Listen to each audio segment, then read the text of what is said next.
Welcome to the second part of the graduated approach Litebite training in a series of 4. This session aims to support settings to effectively complete the planning processes for children who require additional support in early education. Planning. When planning and agreeing aims and outcomes for a child with special educational needs, you will use the information gathered at the assessment stage. For the purpose of an individual education plan, IEP, or special educational needs, SEN, support plan, your focus will be around the child's lowest areas of development. You will set a maximum of 3 short-term outcomes for an early years child. Short-term outcomes must be SMART, which means they are specific, measurable, achievable, realistic, and time-bound. When planning, we must actively involve the child and their family. Use the strengths, needs and views of the child and the family to identify desired long-term outcomes and record this on a plan. We will write short-term outcomes, next steps, etc. with clarity, plain English, then everyone can understand what they need to do. We must agree adjustments, interventions and support to meet these outcomes. Parent, child and staff should be clear about their role in working towards these outcomes. We must set a review date and we must communicate the child's needs, desired outcomes and interventions to all members of staff who work with the child and consider the processes that the adults will need to think about as well as the activities. You must ensure that your plans reflect a person-centred approach. What is important to me? What are my strengths? What are my interests? How do you know? What is the best way of helping me? What do I need? And what is important for me? Person-centred planning resources may include Good Day, Bad Day, All About Me booklet, one-page profiles, or person-centred reviews. Definition of long and short-term outcomes. Long-term outcomes are linked to the needs and aspirations of the child and family, and normally last until the end of the key stage. A short-term outcome is a small step the child needs to take to eventually reach the long-term outcome.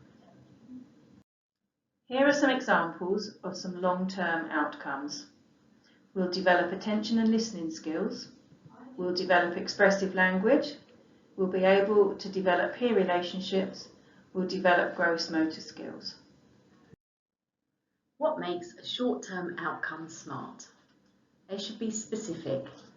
They should be clear, measurable, clear and precise, possible to see or observe what has been achieved.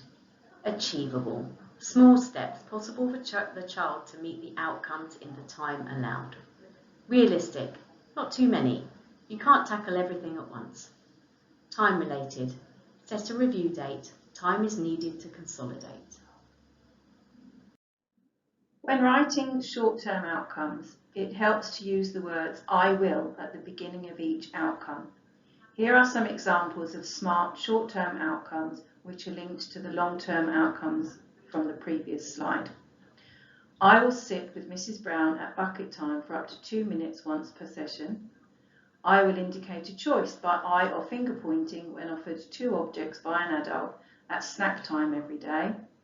I will take turns with an adult and 1 other child rolling a car down a click-clack track for up to 5 turns once per session. I will propel a wheeled sit-on toy forwards using my feet for up to 2 meters once per session. One tool that can support setting short-term outcomes is the IELTS Emergent Skills Sheet. This tool is a summary of the sometimes seen skills from each of the 6 areas where the child is developing. These emerging skills are taken from the age above where the child is secure. Planning interventions to support the child. It is important that agreed interventions should have a secure evidence base that they will have a positive impact on the child's outcomes. For example, visual aids such as objects of reference.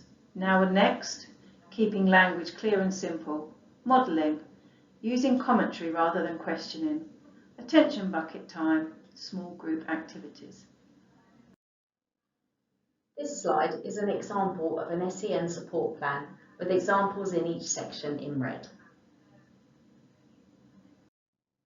Once the plan has been agreed and signed by both the parent and setting, it's ready to be implemented at the do stage of the graduated approach. Our final slide is a reminder of the graduated approach.